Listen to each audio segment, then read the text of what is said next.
તે દિવ્ય વિચાર. વિચાર ચક્ષુ ખોલ, જ્ઞાન ચક્ષુ ખોલ, અંતર ચક્ષુ ખોલ. ચામડાની આંખથી જોજો કર્યું, જ્ઞાન ચક્ષુથી જોયું નહીં, અંતર ચક્ષુથી જોયું નહીં, વિચાર ચક્ષુથી જોયું નહીં.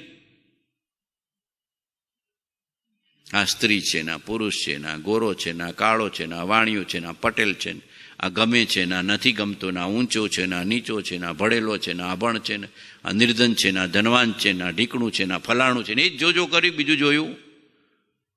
રૂપ રંગ ને અંગ. શું જોયું? રૂપ જોયું, રંગ જોયું, અંગ જોયું, ધન જોયું, પદ જોયો, વૈભવ જોયો, વિષય જોયો, માન્યતા જોઈ. પોતાના ચિત્તની અશુદ્ધ માન્યતાને સામે લઈ આવ્યો. દ્રશ્ય ને અદ્રશ્ય કરવું પડે. આ સાધના છે, આંતર ચક્ષુ છે, આ જ્ઞાન ચક્ષુ છે.